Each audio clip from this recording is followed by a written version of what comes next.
Hi, I'm Rasmus Tolinius, and welcome to this first video where I will teach you how to make your very first own YouTube video using only free software.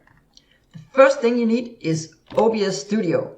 So let's go to Google and type in OBS Studio. Let's go search.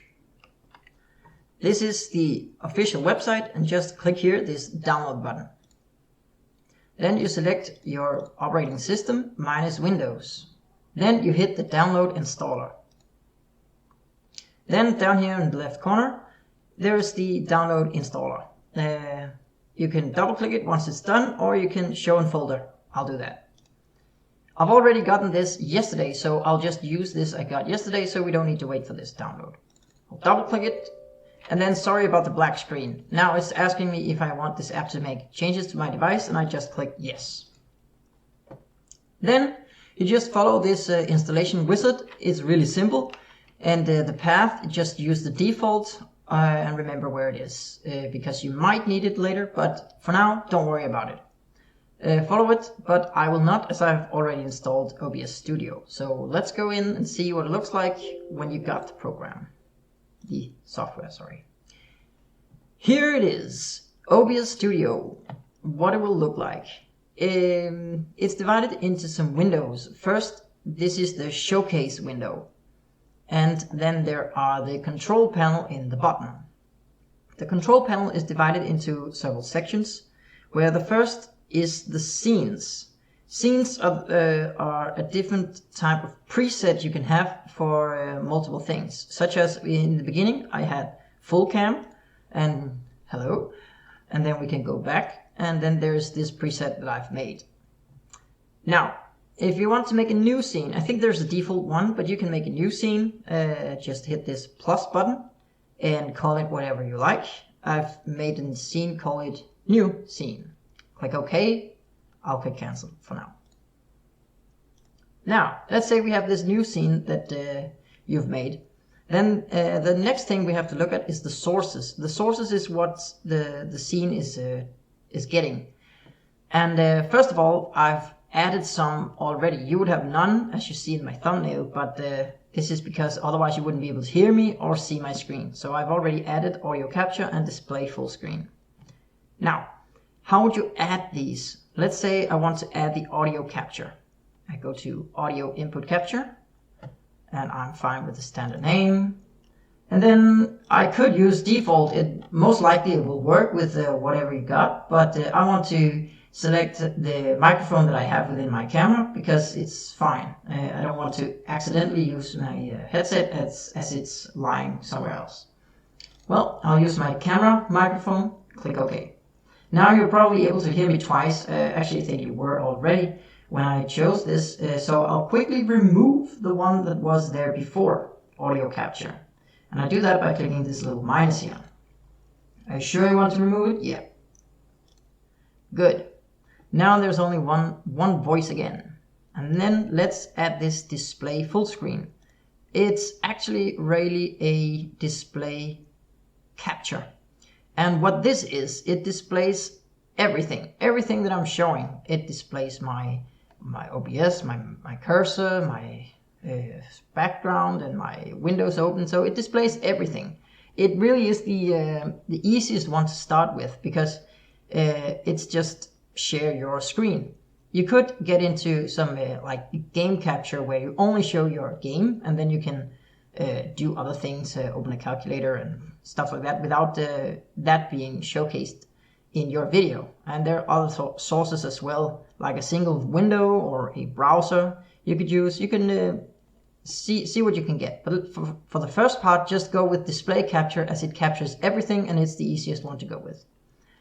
Display capture, I'm fine with the standard name, and here's a preview. Don't mind the settings, and yes, I want the cursor as this is a tutorial video. Click OK. Now, display capture, this is the standard name. Let's remove this display full screen just to show you that it's actually working. Yay, good. Now, what you can do within this, you can actually scale it, make it smaller, and you can shift its orientation, and you can scale it back, and you can also crop it by pressing Alt if you don't want people to see your some parts of your screen, like that, then you can only see some of it. I want to show everything. And a little neat tip here I would also show you is that I've made this so that it fits exactly the aspect ratio of a standard YouTube video. And how I did that was that I went to display settings of my computer, and then I set the display resolution to 1920 times 1080, which is the aspect ratio of what is it? 16 to 9, I think, and that is the standard aspect ratio of YouTube. So I set that, and then when I display my screen, well, it fits the screen that I've chosen, that I actually can show you in the settings later on, but we'll get there. Now another thing I might add is how about you want to see my face again? If you find that pretty. Some do, some don't. And it's a video capture device. Here I just select the default name, and then here I am with a preview, and don't worry about the settings. I only have one camera here, so that's fine. Don't worry about the settings. Everything default is quite fine in the beginning. You can go and configure this when you want to go into detail with it, but for your first video, just go with everything default, because that'll get you started, and just getting started makes it easier to go the next step. So let's just choose that. And let's bring it down here in the corner again, so it looks like it did before. Now this is great. But yeah, then let's add, what else could we add? I want to show you something about the layers here. So let's add an image. An image, I'll just have the standard name, and then I'll browse my computer. And let's just pick my my thumbnail image here, and it's a preview, it's fine. Boop. And then you have my thumbnail all over the screen. I'll make it smaller. Now on purpose I'll overlap these two somewhat, because then you can see that now the image is on top of everything, and that is because the image is in the top layer. The sources is each a layer for themselves. So I could make the video capture device the top layer by moving it up by pressing this arrow. Boop. Now you can see that the image is behind, and I could make the display capture the top one. Another way to do it is just to drag and drop. Now you can't see anything because the screen capture display is the full screen, and now it's on top of everything else. But what I want is to have my camera there and the image, want to have it there. That's fine. Actually, I want to remove the image because it is blocking some of my other views. And that brings me to the next thing you can do here. You can close this little eye here, and that'll stop showing it. Same thing you can do with the capture device. That's another way of just getting a quick into having different scenes.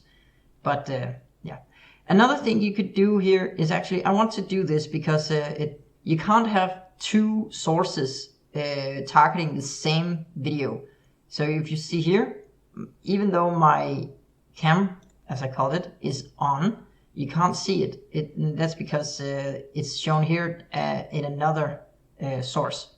So if I remove this, now this is gone, and now this is back, and so is my full screen. Hi. So what I can do is, you see I have it in two scenes here, is I can press copy, and then I can, in my new scene, I can press paste as a reference. Now this is the same thing as the other one, so now I have this in both sources, so they will stay the same. And that's great, because whenever you make changes to one of them, it will make changes to the other. You can, however, as I've done in the full screen, you can see that I've scaled it. So the position and scaling can be done separately for each scene, but the settings within the camera, if you do some configuration, it will go to all of them. That's really nice. Now, okay, let's then look at this audio mixer. Simply, I want to only have the audio input capture, the one we had here. I like it on top, doesn't matter really.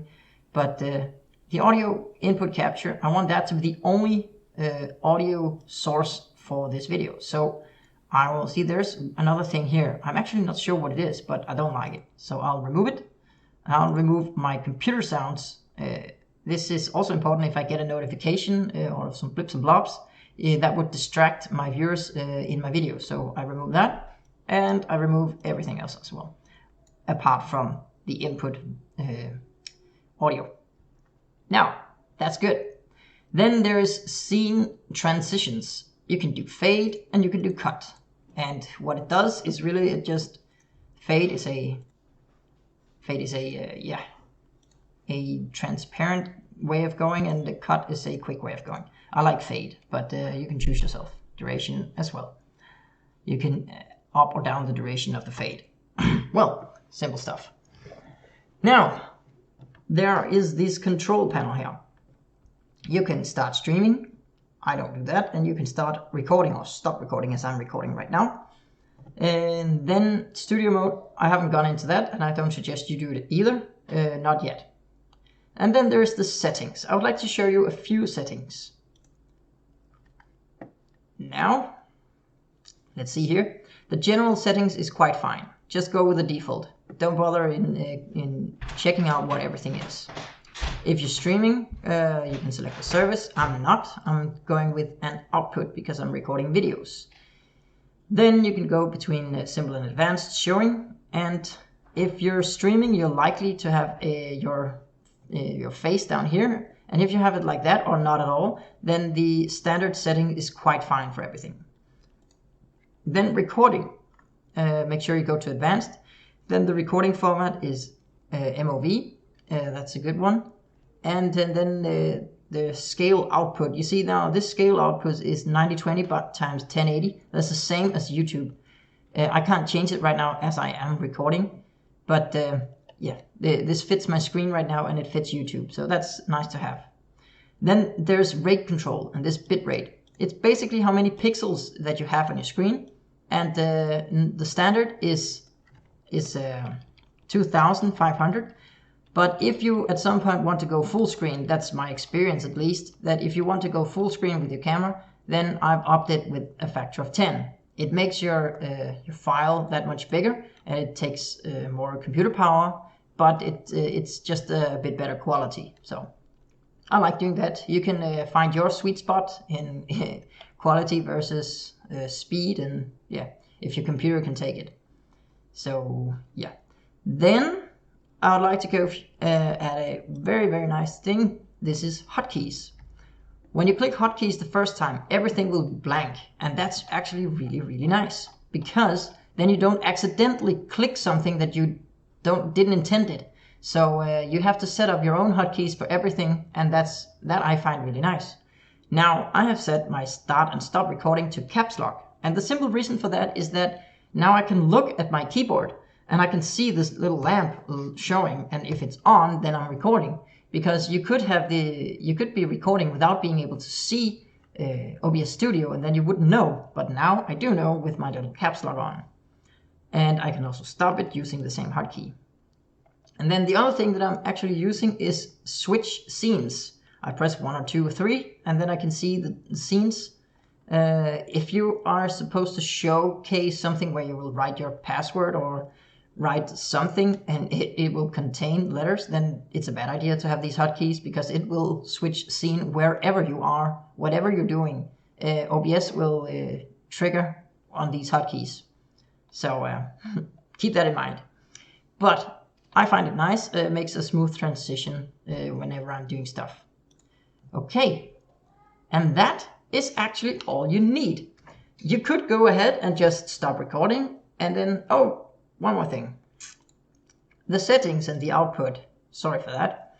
You would like to browse where you want your recording path to go. Whenever you stop the recording, you put the video somewhere and then just browse and select the folder that you like. It makes it much more organized, because when you're starting up, I did myself, made a lot of videos just for testing out stuff. And then if it's just somewhere random, it can be difficult to know which video was the good one, especially if you're doing it multiple times. So I tend to switch this this path every time, or you could just clean it up every time you're done. But that's up to you.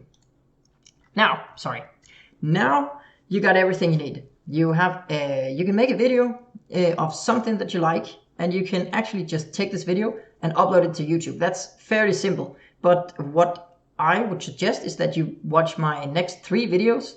The next one being about Audacity, the audio manipulator software that I use to have noise reduction, because my my microphone is not the best. So I have some noise, and I want to reduce that, and Audacity is really good at doing that.